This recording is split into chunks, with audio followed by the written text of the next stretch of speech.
My Hero Academia Season 5 Episode 11 is out, and with this new episode we jump right back into the 5th matchup of the controversial confrontation between Class 1A and Class 1B. Finally, it's time for the rematch we've all been waiting for. It's Midoriya versus Shinso 2. This episode covers 3 chapters from the My Hero manga, following the events of Chapter 214, 215, and 216. So, without further ado, let's jump right into My Hero Academia Season 5 Episode 11, titled Our Brawl. And as usual, don't forget to Detroit smash that like button and slide into that subscribe button's DMs to hit that notification bell. This episode picks up exactly where the last episode left off, after Midoriya having literally exploded into giant, mysterious, unexplained, destructive black energy tendrils which trashed the entire arena. Both Team Midoriya and Team Monoma decided that they should probably just call off the fight, to make sure no one is severely hurt or scarred from the experience. Or at least that's what would have happened if this was a lame hero school, but this is UA,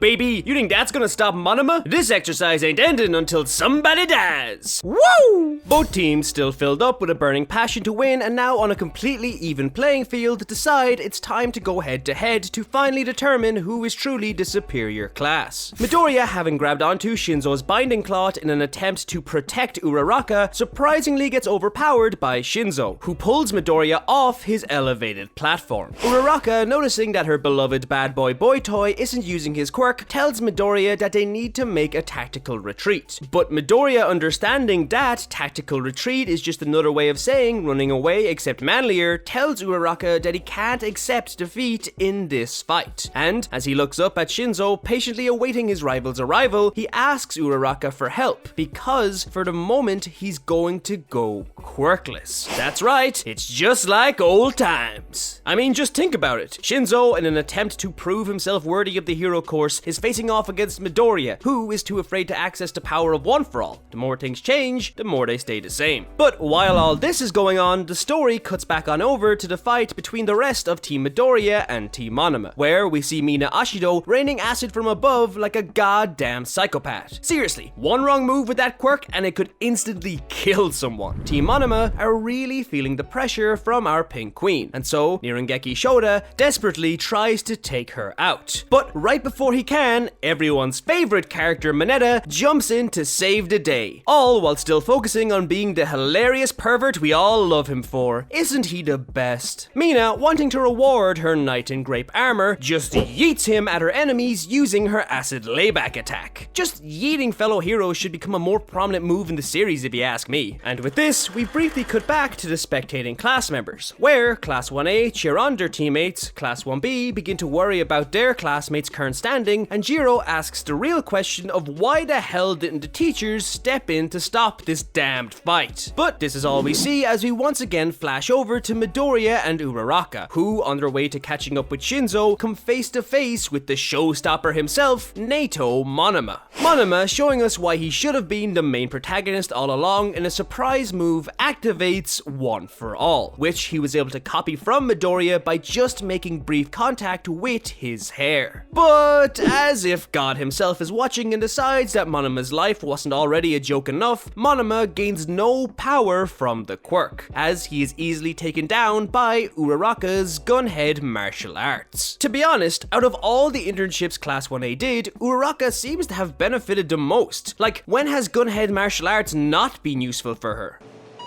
Oh, yeah, I forgot about that. Shinso, seeing his teammates in danger, makes an attempt to apprehend Uraraka, but before he can make his move, he is stopped by Midoriya, who, with the assistance of Uraraka's quirk, has floated up to the purple-haired, drowsy-eyed icon, and as the two students finally come face to face once again, their destiny-bound rematch begins. As Midoriya and Shinso get locked in a grapple almost identical to the one they ended up in their first fight, Shinso thinks back to his training with Dadzawa, where he remembers the words Papa Scarf-controlled Simple Quirk told him. When it comes to hero work, for people like us, if we can't do something on our own, we'll just die. So, practice. With this thought in his head, Shinso once again reaffirms himself that he will prove to Midoriya he's not the same weakless kid that he fought back in the sports festival. And Shinso instinctively and strategically rips down the piping around Midoriya in an attempt to crush him and take the W. But in seeing this attempt, Midoriya simply just says, "I'm the main protagonist here," and he stops Shinso's attack using the quirk that just literally nearly killed him and all of his friends. Seeing Midoriya use this new ability, Shinso rightfully exclaims, "What the fuck, bro? Why you always pull out this crazy plot device shit when you fight me?" And he Spider-Mans himself away from the now multi-quirk wielding Midoriya. However, shortly after Mr. Plot Armor Deku Boy uses his new quirk, he pulls a hammy and the ability quickly fades away, letting us know that Midoriya doesn't have control over this ability just yet. But it's something he will be able to use once he reaches the required level. While Midoriya begins to chase down Shinso, the story cuts back on over to Uraraka and Monoma, where Uraraka swiftly and beautifully contains the greatest side character to ever live. But just as she locks up the King of 1B, he leaves her with the parting words that she better go after her man, because he may be in danger. After hearing this, Uraraka initially rushes ahead to see if Deku is okay, but then she remembers Midoriya is the main protagonist, so he'll be perfectly fine, and she instead runs off to capture the rest of Team Monoma. Following this, we get a quick look at how everyone in this matchup is doing. Shinso is fleeing from Midoriya, Shoda punches Mineta, and Yui and Reiko are keeping Mina Ashido at bay. Overall, it looks like Team Midoriya have their backs on the ropes, as they are being overwhelmed by Team Monoma's numbers. However, all of this changes when Miss MVP, the anti-gravity Uravity, arrives on the scene, as within mere seconds of making it back to the fight, she knocks out Reiko with one hit and traps her parallel universe doppelganger Yui Kodai in Mineta's balls. God, that always sounds so sexual. Once both of the girls are restrained, Mina makes quick work of Shoda, and with this, Team Midoriya technically wins match 5 of the joint training arc. But let's be real here, who cares about the entire purpose of this arc? The real drama lies in Midoriya and Shinso, who, while all of this was going on, were continuing their dramatic bout. Having caught up with Shinso using One For All, Midoriya goes to take down his purple-haired compadre, but in perfect supervillain-esque nature, Monoma once again steals the show as he looks out of his cage like Mufasa looking over his kingdom, and he simply says, "Fire," activating Nerengeki Shodai's quirk, Twin Impact, on Midoriya. Seeing Midoriya get Invisislapped, Shinso moves in for the kill in revenge for his king. But Midoriya, remembering his origin, turns the tables once again, and with one of the smoothest plays I've seen, he catches Shinso's scarf, purposely wraps himself in it, catapults himself towards Shinso, ultimately taking him down and capturing him. Although Shinso loses once again to his rival, he can't help but let out a smile in his final moments, as he thinks about how truly amazing it is to embody the words plus ultra. And with this, match 5 officially ends with Team Midoriya winning the bout 5-0. And with match 5 over, the joint training session and fateful clash between 1A and 1B comes to an end. And episode 11 finishes up as night draws near and Aizawa informs Shinso that he has indeed proven himself worthy of the hero course, giving him a passing grade, meaning that Shinso will officially be allowed to start his Hero Academia. Overall, this was another really enjoyable episode. It carried all of the momentum and tension the last episode built up and kept it going all the way through till the very end of the final match. There wasn't a single moment that felt like it was padding for time, and the pacing was great. There were also a lot of really good looking animated moments throughout. Two prime examples are Midoriya's twirl into Shinso's attack and Shinso using his scarf to swing through the air like Spider-Man. Uraraka was undoubtedly the star of this episode, taking down not one, not two, but 3 of the enemy team, nearly winning the whole match just by herself. Also, it's really nice to see her character growth finally animated. It's been a long time coming, but she ain't the girl who just wants to become a hero for money anymore. I'd give this episode, like the previous one, a high 7.5 or 8 out of 10. It's fantastic to see that they didn't let the second half of this match slip, and it's got me excited to see just how beautiful the next arc will be. But let me know what you thought of this episode. If you like this video, don't forget to leave a like. For more My Hero content, subscribe to the Lunchtime crew. Thank you so much for watching, and I'll see you in the next video. Plus Ultra.